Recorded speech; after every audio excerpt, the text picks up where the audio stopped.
ಎಲ್ರಿಗೂ ನಮಸ್ಕಾರ. ನನ್ನ ಹೆಸರು ಗೌರೀಶ್. ನಿಮಗೆ ಲಾಸ್ಟ್ ವೀಡಿಯೋದಲ್ಲಿ ನಾನು ಬಾಡಿ ಮೆಜರ್ಮೆಂಟ್ಸ್ಗೆ ಬೋಟ್ ನೆಕ್ ಬ್ಲೌಸ್ನ ಯಾವ ರೀತಿ ಕಟಿಂಗ್ ಮಾಡೋದು ಅಂತ ತೋರಿಸ್ಕೊಟ್ಟಿದ್ದೀನಿ. ಎಲ್ರಿಗೂ ಅರ್ಥ ಆಗಿದೆ ಅಂದ್ಕೊಂಡಿದ್ದೀನಿ. ಇನ್ನೂ ಆ ವಿಡಿಯೋನ ಯಾರೆಲ್ಲ ನೋಡಿಲ್ವೋ ನಿಮಗೆ ಲಾಸ್ಟಲ್ಲಿ ಎಂಡ್ ಕಾರ್ಡಲ್ಲಿ ಆ ವಿಡಿಯೋ ಲಿಂಕ್ನ ಕೊಡ್ತೀನಿ. ಅಲ್ಲಿಂದ ನೀವು ಆ ವಿಡಿಯೋನ ಫಸ್ಟ್ ನೋಡಿ, ನಂತರ ಸ್ಟಿಚಿಂಗ್ ವೀಡಿಯೋಸು ನಿಮಗೆ ಅರ್ಥ ಆಗುತ್ತೆ. ಈ ವಿಡಿಯೋದಲ್ಲಿ ಆಲ್ರೆಡಿ ನೀವು ತಮ್ನೆಲಲ್ಲಿ ನೋಡಿದಿರಲ್ವ, ಬ್ಯಾಕ್ ಬೋಟ್ ನೆಕ್ ಡಿಸೈನ್ ಏನಿದೆಯೋ ಆ ಡಿಸೈನು ಕಟಿಂಗ್ ಮತ್ತು ಸ್ಟಿಚಿಂಗ್ ಯಾವ ರೀತಿ ಮಾಡೋದು ಅಂತ ಈ ವಿಡಿಯೋದಲ್ಲಿ ನಿಮಗೆ ತೋರಿಸ್ಕೊಡ್ತೀನಿ. ವಿಡಿಯೋನ ಪೂರ್ತಿಯಾಗಿ ನೋಡಿ, ಕ್ಲಿಯರಾಗಿ ಅರ್ಥ ಆಗುತ್ತೆ. ಹಾಗೆ ನೀವೇನಾದರೂ ಈ ಚಾನಲ್ನ ಹೊಸದಾಗಿ ನೋಡ್ತಾ ಇದ್ದರೆ ಪ್ಲೀಸ್ ಈ ಚಾನಲ್ನ ಸಬ್ಸ್ಕ್ರೈಬ್ ಮಾಡ್ಕೊಳ್ಳಿ. ಹಾಗೆ ಪಕ್ಕದಲ್ಲೇ ಬೆಲ್ ಐಕಾನ್ ಇರುತ್ತೆ, ಅದನ್ನು ಆನ್ ಮಾಡಿ ಇಟ್ಕೊಳ್ಳಿ. ಇಂಥ ಟೈಲರಿಂಗ್ ವೀಡಿಯೋಸ್ನ ನಾನು ಅಪ್ಲೋಡ್ ಮಾಡಿದ ತಕ್ಷಣ ನಿಮಗೆ ನೋಟಿಫಿಕೇಷನ್ ಬರುತ್ತೆ, ಎಲ್ಲ ವೀಡಿಯೋಸ್ನ ನೀವು ನೋಡ್ಬೋದಾಗುತ್ತೆ. ಇದು ಲಾಸ್ಟ್ ವೀಡಿಯೋದಲ್ಲಿ ನಿಮಗೆ ಕಟಿಂಗ್ ಮಾಡಿ ತೋರಿಸಿರುವಂಥ ಪೀಸು.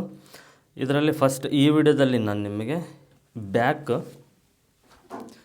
ಈ ಬೋಟ್ ನೆಕ್ ಇದೆಯಲ್ವ, ಈ boat neck design thread piping ಈ ಬೋಟ್ ನೆಕ್ ಡಿಸೈನ್ಗೆ ಯಾವ ರೀತಿ ಮಾಡೋದು ಅಂತ ತಿಳಿಸ್ಕೊಡ್ತೀನಿ. ಇದು ಬೇಸಿಕ್ ಡಿಸೈನು, ತುಂಬ ಸಿಂಪಲ್ಲಾಗಿರುತ್ತೆ. ಬಟ್ ಇದು ಬೋಟ್ ನೆಕ್ಕಿಗೆ ತುಂಬ ಸೂಕ್ತವಾದಂಥ ಡಿಸೈನು.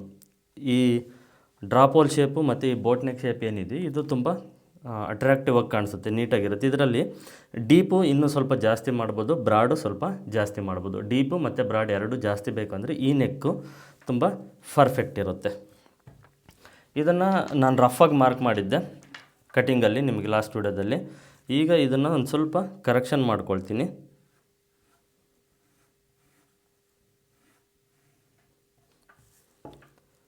ಇದರಲ್ಲೇ ಮಾರ್ಕಿಂಗ್ ಮಾಡಬೇಕು. ಥ್ರೆಡ್ ಪೈಪಿಂಗ್ನ ನಾವು ಮಾಡಬೇಕು ಅಂದರೆ ಲೈನಿಂಗಲ್ಲೇ ಮಾರ್ಕಿಂಗ್ನ ಮಾಡಿಕೊಂಡು ಥ್ರೆಡ್ ಪೈಪಿಂಗ್ನ ಮಾಡ್ಕೊಳ್ಬೇಕು.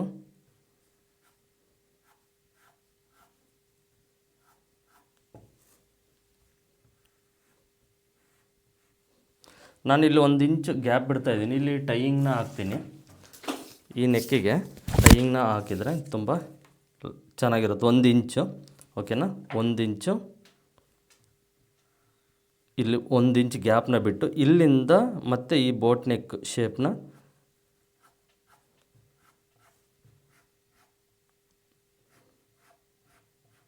ಈ ರೀತಿ ಮಾರ್ಕ್ ಮಾಡ್ತೀನಿ. ಈಗ ಇದು ಬಂದುಬಿಟ್ಟು ರೆಡಿ. ಇದು ಕಂಪ್ಲೀಟ್ ಬೋಟ್ ನೆಕ್ ಶೇಪು. ಈ ಮಾರ್ಕ್ ನೋಡ್ಕೊಳ್ಳಿ, ನಿಮಗೆ ಬ್ಲೂ ಕಲರ್ ಮಾರ್ಕಲ್ಲಿ ಇನ್ನೊಂದು ಸಾರಿ ಮಾರ್ಕ್ ಮಾಡ್ತೀನಿ.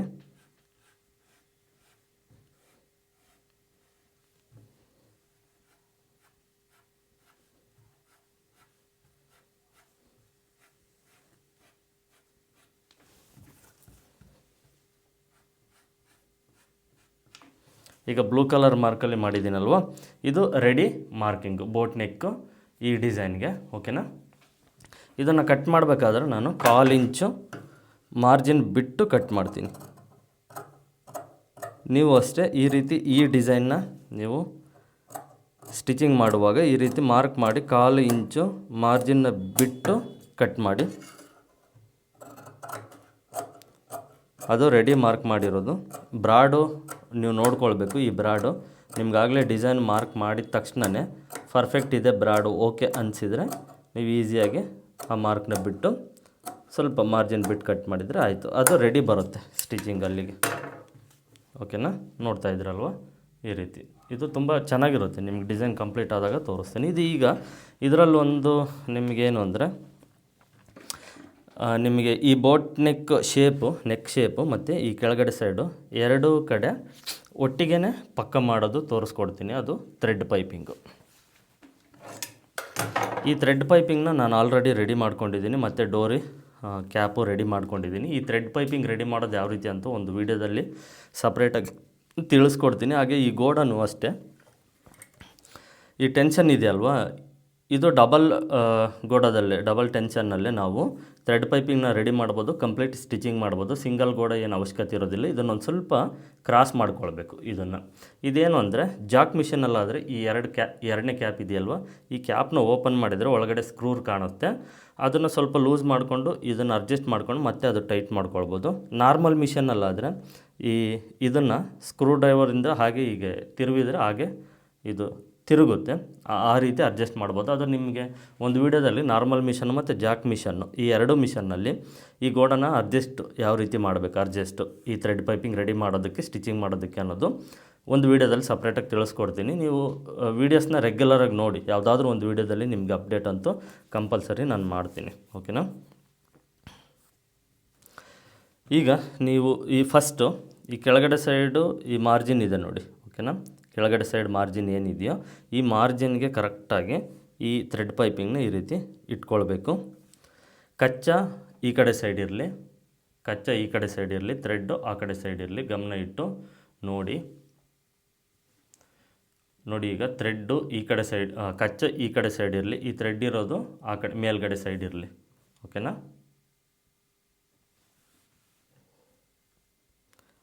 ಮಾರ್ಜಿನ್ಗೆ ಕರೆಕ್ಟಾಗಿ ನೀವು ಇಟ್ಕೊಂಡು ಇಲ್ಲಿ ನಾವು ಗ್ಯಾಪ್ನ ಕರೆಕ್ಟಾಗಿ ಮೇಂಟೈನ್ ಮಾಡಿದರೆ ಇಲ್ಲೇನು ಅಂದರೆ ಥ್ರೆಡ್ಡು ಕರೆಕ್ಟಾಗಿ ಕೂತ್ಕೊಳ್ಳುತ್ತೆ. ಇದರಲ್ಲಿ ಜೂಮ್ ಹಾಕಿ ಅಂತ ತೋರಿಸ್ತಾ ಇಲ್ಲ, ನಿಮ್ಗೆ ಕಂಪ್ಲೀಟ್ ಎಂಟರ್ ಬ್ಲೌಸ್ ಕಾಣಿಸ್ಲಿ ಅಂತ.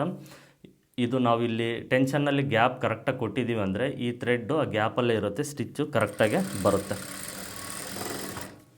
ಇದು ಒಂದು ಸಪ್ರೇಟ್ ವೀಡಿಯೋ ಮಾಡ್ತೀನಿ ಅಂತ ಹೇಳಿದ್ದೀನಲ್ವ, ಅದರಲ್ಲಿ ನಿಮಗೆ ಎಕ್ಸ್ಪ್ಲೇನ್ ಮಾಡಿ ತಿಳಿಸ್ತೀನಿ. ಜಸ್ಟ್ ಇದನ್ನು ತಿಳ್ಕೊಳ್ಳಿ ನೀವು. ಈ ರೀತಿಯೂ ನೀವು ಡಬಲ್ ಗೋಡದಿಂದ ಥ್ರೆಡ್ ಪೈಪಿಂಗ್ನ ಮಾಡ್ಬೋದು, ಸ್ಟಿಚಿಂಗ್ ಮಾಡ್ಬೋದು ಪಕ್ಕ.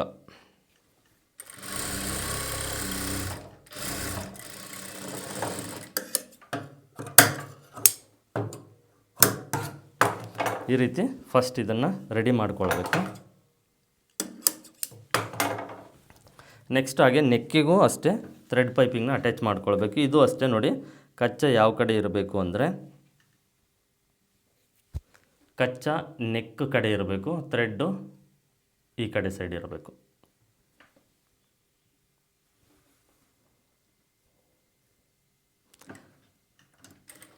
ಥ್ರೆಡ್ನ ರೆಡಿ ಮಾಡ್ಕೊಂಡಿರ್ತೀವಲ್ವ, ಅದು 1/4 ಇಂಚ್ ಮಾತ್ರ ನಾವು ಈ ಮಾರ್ಜಿನ್ನ ಬಿಟ್ಕೊಂಡಿರ್ತೀವಿ. ಇಲ್ಲೂ ಅಷ್ಟೇ ನಾವು 1/4 ಇಂಚ್ ಮಾರ್ಜಿನ್ ಮಾತ್ರ ಬಿಟ್ಟಿರ್ತೀವಿ.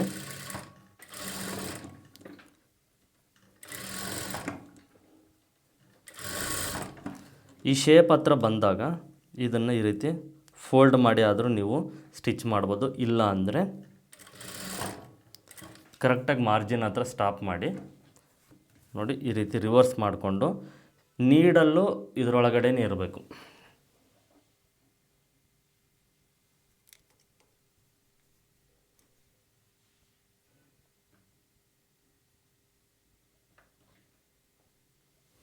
ನೀಡಲ್ಲು ಥ್ರೆಡ್ ಒಳಗಡೆನೇ ಇರಬೇಕು ನೀಡಲ್ಲು. ಈಗ ಈ ಥ್ರೆಡ್ನ ಸ್ವಲ್ಪ ನಿಧಾನವಾಗಿ ಈ ರೀತಿ ರಿವರ್ಸ್ ಮಾಡಿಕೊಂಡು ಇದನ್ನು ಈಗ ಸ್ಟಿಚ್ ಮಾಡು.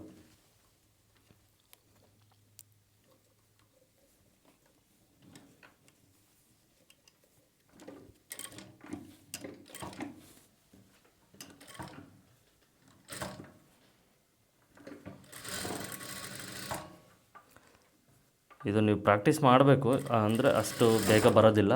ಆ ರೀತಿ ಕರ್ವ್ ಶೇಪಲ್ಲಿ ಥ್ರೆಡ್ನ ನೀವು ಟರ್ನ್ ಮಾಡಬೇಕು ಅಂದರೆ ನೋಡಿಕೊಂಡು ಪ್ರಾಕ್ಟೀಸ್ನ ಮಾಡಿ. ಪ್ರಾಕ್ಟೀಸ್ ಮಾಡಿದ್ರಂತೂ ಖಂಡಿತವಾಗ್ಲೂ ಬರುತ್ತೆ. ಪ್ರಾಕ್ಟೀಸ್ ಮಾಡಿದರೆ ಬರದೇ ಇರೋದು ಯಾವುದೂ ಇಲ್ಲ. ಪ್ರಾಕ್ಟೀಸ್ ಮಾಡಬೇಕು ಅಷ್ಟೇ. ಫಸ್ಟು ನೀವು ತಿಳ್ಕೊಳ್ಬೇಕು, ಆಮೇಲೆ ಪ್ರಾಕ್ಟೀಸ್ ಮಾಡೋದಲ್ವ. ಹಾಗಾಗಿ ಫಸ್ಟ್ ನೋಡಿ ಸಾಧ್ಯವಾದಷ್ಟು ಅರ್ಥ ಮಾಡ್ಕೊಳ್ಳಿ, ತಿಳ್ಕೊಳ್ಳಿ, ನಂತರ ಪ್ರಾಕ್ಟೀಸ್ನ ಮಾಡಿ. ಇಲ್ಲಿ ಇನ್ನೊಂದು ಸಾರಿ ತೋರಿಸ್ತೀನಿ. ಕರೆಕ್ಟಾಗಿ ನೋಡಿ, ಕರೆಕ್ಟಾಗಿ ನಾವು ಈ ಮಾರ್ಜಿನ್ ಎಲ್ಲಿದೆಯೋ ಆ ಮಾರ್ಜಿನ್ಗೆ ಸ್ಟಾಪ್ ಮಾಡಬೇಕು. ನೀಡಲ್ಲು ಥ್ರೆಡ್ ಒಳಗಡೆನೇ ಇರಬೇಕು. ಇದನ್ನು ಸ್ಟ್ರೈಟಾಗಿ ಸ್ವಲ್ಪ ಟೈಟಾಗಿ ಇಟ್ಕೊಂಡು ಈ ರೀತಿ ರಿವರ್ಸ್ ಮಾಡಿಕೊಂಡ್ರೆ ಆಯಿತು. ಇದಕ್ಕೆ ಮತ್ತೆ ನಾವು ಈಸಿಯಾಗಿ ಸ್ಟಿಚ್ ಮಾಡ್ಬೋದು.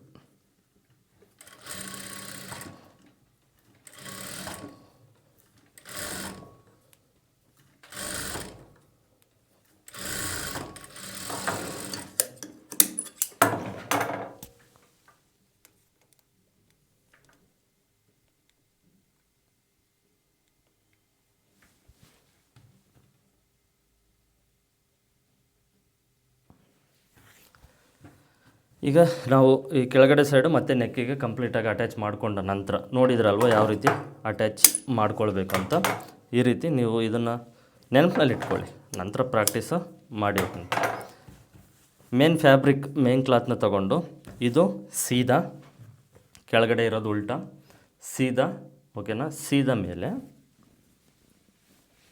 ಇದನ್ನು ಈ ರೀತಿ ಆಪೋಸಿಟಲ್ಲಿ, ಅಂದರೆ ಈ ಥ್ರೆಡ್ ಅಟ್ಯಾಚ್ ಮಾಡಿದ್ದೀವಲ್ವ, ಇದು ಈ ರೀತಿ ಇರಬೇಕು.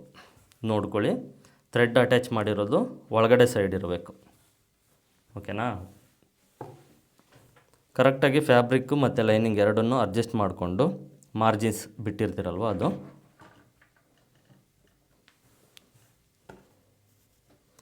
ಫಸ್ಟ್ ಈ ಕೆಳಗಡೆ ಇದು ನಿಮಗೆ ಥ್ರೆಡ್ಡು ಕಾಣಿಸುತ್ತೆ,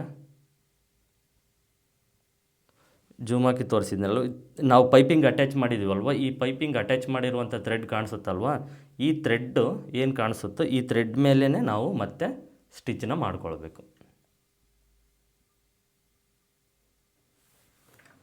ಇಲ್ಲಿ ನಾವು ಟೆನ್ಷನ್ ಕರೆಕ್ಟಾಗಿ ಅಡ್ಜಸ್ಟ್ ಮಾಡಿರ್ತೀವಿ, ಈ ಥ್ರೆಡ್ಡು ಕರೆಕ್ಟಾಗಿ ಈ ಗ್ಯಾಪಲ್ಲೇ ಇರುತ್ತೆ, ನೀಡ್ಲು ಸ್ಟಿಚ್ ಮಾತ್ರ ಈ ಸ್ಟಿಚ್ ಮೇಲೆ ಬೀಳುತ್ತೆ, ಆ ರೀತಿ ಇರುತ್ತೆ. ಇದು ನಿಮಗೆ ಸಪ್ರೇಟ್ ಒಂದು ವೀಡಿಯೋ ಮಾಡ್ತೀನಲ್ವ, ಅದರಲ್ಲಿ ಕ್ಲಿಯರಾಗಿ ಎಕ್ಸ್ಪ್ಲೇನ್ ಮಾಡ್ತೀನಿ. ತುಂಬ ಈಸಿ ಇರುತ್ತೆ, ಅಂದರೆ ಡಬಲ್ ಗೋಡದಲ್ಲಿ ಥ್ರೆಡ್ ಪೈಪಿಂಗ್ನ ಮಾಡಿದರೆ ಫಿನಿಶಿಂಗು ಚೆನ್ನಾಗಿರುತ್ತೆ, ಸ್ಟಿಚಿಂಗ್ ಮಾಡೋದಕ್ಕೂ ನಿಮಗೆ ಈಸಿ ಅನಿಸುತ್ತೆ. ಸಿಂಗಲ್ ಗೋಡದಲ್ಲಿ ಅಷ್ಟು ಪರ್ಫೆಕ್ಟಾಗಿ ನನಗನ್ಸಿದ ಮಟ್ಟಕ್ಕೆ ಬರೋದಿಲ್ಲ ಅಂತ ನನ್ನ ಅಭಿಪ್ರಾಯ.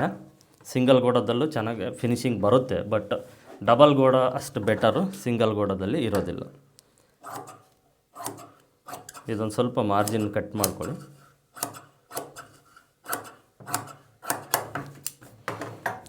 ಈಗ ಇದನ್ನು ಕರೆಕ್ಟಾಗಿ ಅಡ್ಜಸ್ಟ್ ಮಾಡ್ಕೊಳ್ಬೇಕು.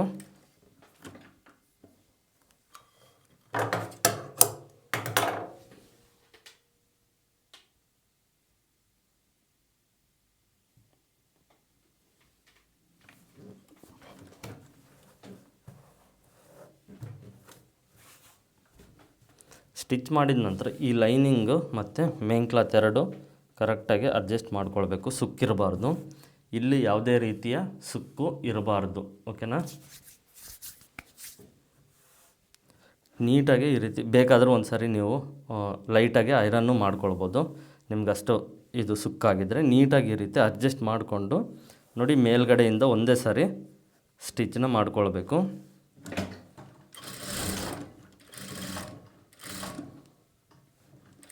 ನೀವೇನಾದರೂ ಲೈನಿಂಗು ಮೇನ್ ಫ್ಯಾಬ್ರಿಕ್ ಎರಡು ಸುಕ್ಕೇನಾದರೂ ಮಾಡಿದ್ದೀರ ಅಂದರೆ ಮತ್ತು ಲೈನಿಂಗ್ ಅಟ್ಯಾಚ್ ಮಾಡುವಾಗ ಹೆಚ್ಚು ಕಡಿಮೆ ಆಗುತ್ತೆ. ಈಗ ಪ್ರತಿ ಸಾರಿ ಈ ರೀತಿ ನೋಡ್ಕೊಳ್ಳಿ, ಅದಕ್ಕೆ ನಾನು ನಿಮಗೆ ಜೂಮ್ ಹಾಕಿ ತೋರಿಸಿಲ್ಲ. ಲೈನಿಂಗು ಮೇನ್ ಫ್ಯಾಬ್ರಿಕ್ಕು ಕರೆಕ್ಟಾಗಿರಬೇಕು, ಸುಕ್ಕಿರಬಾರ್ದು.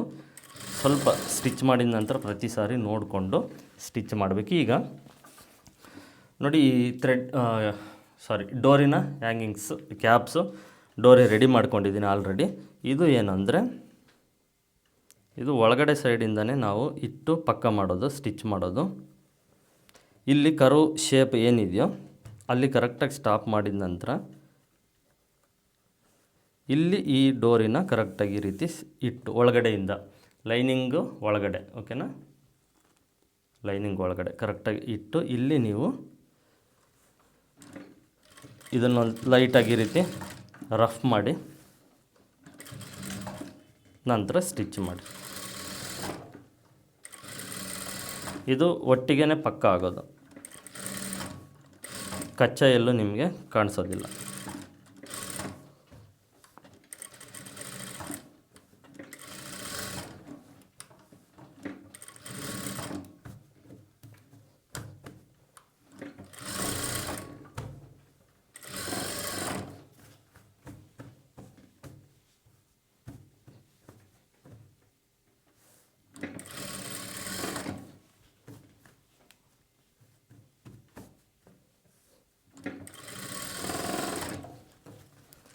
ಮೇನ್ ಫ್ಯಾಬ್ರಿಕ್ಕು ಲೈನಿಂಗು ಪದೇ ಪದೇ ಚೆಕ್ ಮಾಡ್ಕೊಳ್ತಾ ಇರಬೇಕು, ಇಲ್ಲ ಅಂದರೆ ಮತ್ತೆ ನಿಮಗದು ರಿಂಕಲ್ಸ್ ಬಂದುಬಿಡುತ್ತೆ, ಸುಕ್ಕಾಗುತ್ತೆ ಲೈನಿಂಗ್ ಅಟ್ಯಾಚ್ ಮಾಡಿದಾಗ. ಈ ಕಡೆ ಸೈಡು ಅಷ್ಟೇ ಡೋರಿನ ಕರೆಕ್ಟಾಗಿ ಇಟ್ಟು ರಫ್ ಮಾಡಿ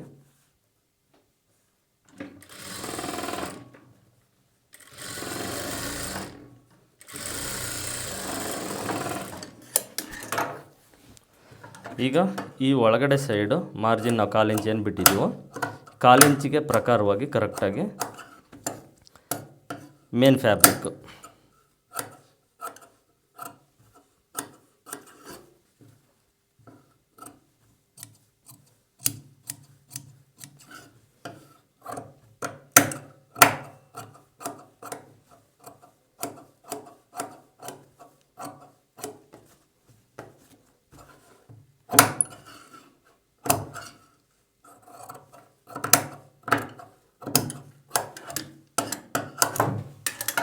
ಮೇನ್ ಫ್ಯಾಬ್ರಿಕ್ನ ಕಟ್ ಮಾಡಿ ಕರ್ವ್ ಶೇಪು ಎಲ್ಲಿದೆಯೋ ಅಲ್ಲಿ ಈ ರೀತಿ ನಾಚನ ಮಾಡ್ಕೊಳ್ಬೇಕು, ಇಲ್ಲಾಂದರೆ ಅದು ಟರ್ನ್ ಆಗೋದಿಲ್ಲ.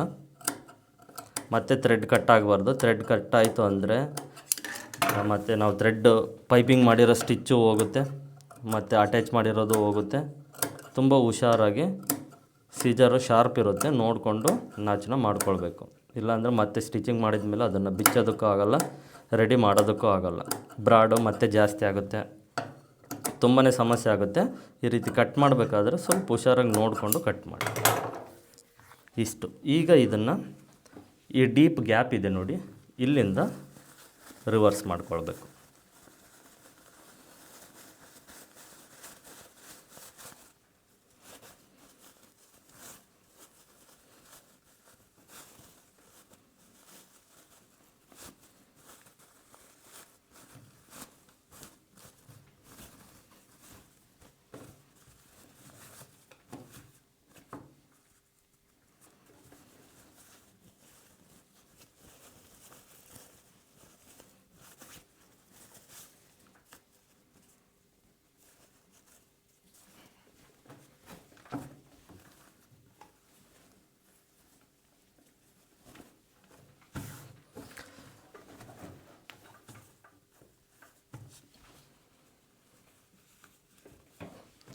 ಫಸ್ಟು ಒಂದೊಂದಾಗಿ ಸ್ಟಿಚ್ ಮಾಡಿ. ಈಗೇನಂದರೆ ಈಗ ರಿವರ್ಸ್ ಮಾಡ್ಕೊಂಡಿರ್ತೀವಲ್ವ, ನಿಮ್ಗೆ ಅಷ್ಟೇ ಫಿನಿಶಿಂಗ್ ಕಾಣಿಸೋದಿಲ್ಲ. ಬೇಕು ಅಂದರೆ ನೀವು ಸ್ಟಿಚ್ ಮಾಡ್ಕೊಳ್ಬೋದು, ಇಲ್ಲಾಂದರೆ ಐರನ್ ಮಾಡ್ಬೋದು. ಓಕೆನಾ? ಇದು ಗಮನ ಇಟ್ಟು ಕೇಳಿ. ಫಿನಿಶಿಂಗ್ ಇಲ್ಲೇ ಇರೋದು. ಸ್ಟಿಚ್ ಬೇಕು ಅಂದರೆ ನೀವು ಸ್ಟಿಚ್ ಮಾಡ್ಬೋದು, ಇಲ್ಲಾಂದರೆ ಐರನ್ ಮಾಡಿ ಲೈನಿಂಗ್ನ ಅಟ್ಯಾಚ್ ಮಾಡ್ಬೋದು. ಎರಡು ಟೈಪಲ್ಲಿ ನೀವು ಯಾವ ಟೈಪ್ ಬೇಕಾದರೂ ಚೂಸ್ ಮಾಡ್ಕೊಳ್ಬೋದು. ಸ್ಟಿಚ್ ಮಾಡಿದರೆ ಸ್ಟಿಚ್ಚು ಕಾಣಿಸುತ್ತೆ, ಐರನ್ ಮಾಡಿದರೆ ನಿಮಗೆ ಸ್ಟಿಚ್ಚು ಕಾಣಿಸೋದಿಲ್ಲ, ಅಷ್ಟೇ ವ್ಯತ್ಯಾಸ. ಸ್ಟಿಚ್ ಮಾಡಿದರೂ ನೀವು ಪೈಪಿಂಗ್ ಪಕ್ಕದಲ್ಲೇ ನೋಡಿಕೊಂಡು ಸ್ಟಿಚ್ನ ಮಾಡಬೇಕು, ಮತ್ತು ಪೈಪಿಂಗ್ ಮೇಲೆ ಸ್ಟಿಚ್ ಬರಬಾರ್ದು.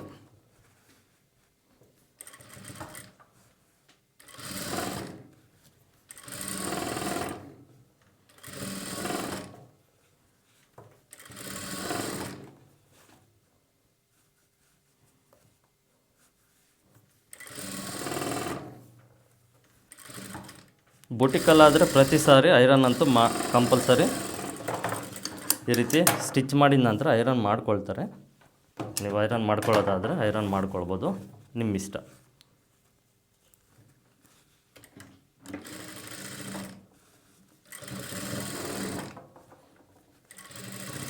ಟೈಟಾಗಿ ಎಳೆದು ಇಟ್ಕೊಂಡು ಸ್ಟಿಚ್ ಮಾಡೋದಾದರೆ ಸ್ಟಿಚ್ ಮಾಡಿ.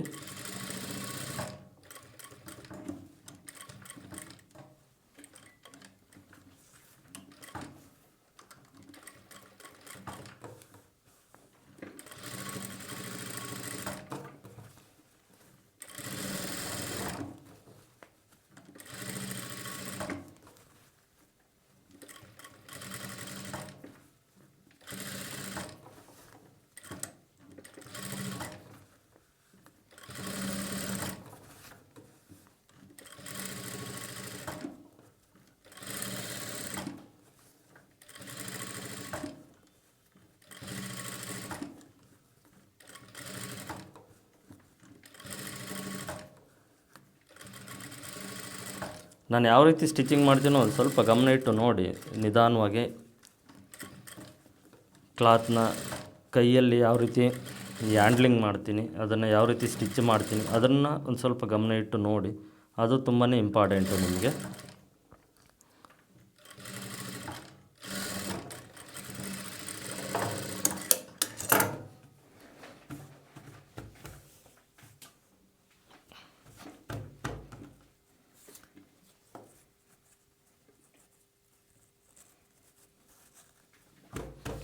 ಇಷ್ಟು ಆಯ್ತಲ್ವ. ಇದು ನಾನು ನಿಮಗೆ ಲಾಸ್ಟಲ್ಲಿ ತೋರಿಸ್ತೀನಿ ನೀಟಾಗಿ ಐರನ್ ಮಾಡಿ. ನೆಕ್ಸ್ಟು ಲೈನಿಂಗ್ನ ಅಟ್ಯಾಚ್ ಮಾಡ್ಕೊಳ್ಬೇಕು.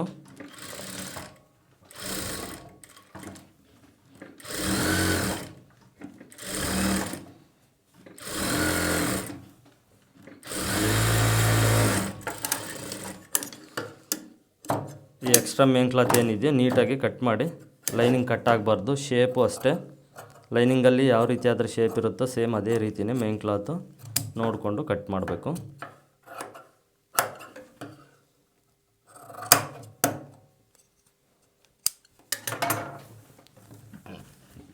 ಇದು ಚೆಸ್ಟ್ ನಾಚು ಮರಿಬಾರ್ದು.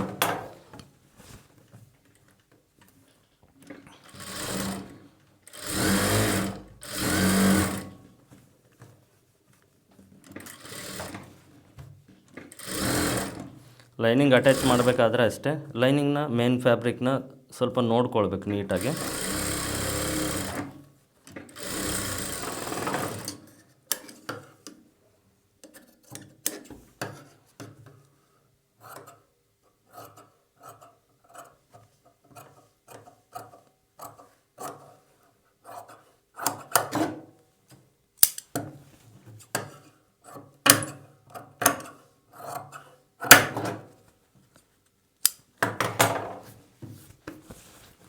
ಬ್ಯಾಕ್ ಡಾಟು ಲೈನಿಂಗ್ನ ನೀಟಾಗಿ ಅಟ್ಯಾಚ್ ಮಾಡ್ಕೊಂಡ ನಂತರ ಒಂದು ಸೈಡ್ ಮಾರ್ಕ್ ಇರುತ್ತೆ, ಇನ್ನೊಂದು ಸೈಡು ಮಾರ್ಕ್ ಮಾಡಿಕೊಂಡು ಬ್ಯಾಕ್ ಡಾಟ್ನ ಈಗ ತಗೊಳ್ಬೇಕು.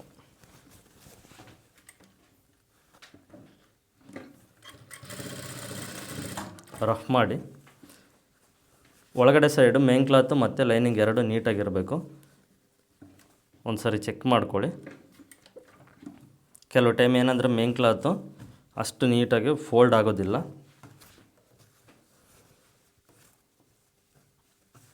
ನೀಟಾಗಿ ಈ ರೀತಿ ಜೋಡಿಸ್ಕೊಂಡು ಒಳಗಡೆ ಸೈಡು ಈ ರೀತಿ ಚೆಕ್ ಮಾಡಿಕೊಂಡು ಒಂದು ಸಾರಿ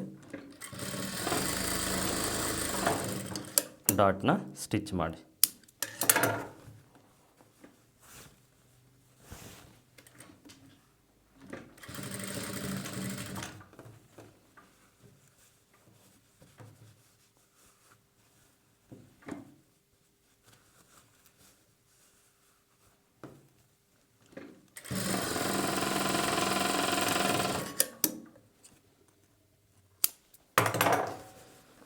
ಇಷ್ಟು ಕಂಪ್ಲೀಟು. ಇದು ಬ್ಯಾಕ್ ಸೈಡು ಈ ಬೋಟ್ ನೆಕ್ ಡಿಸೈನು.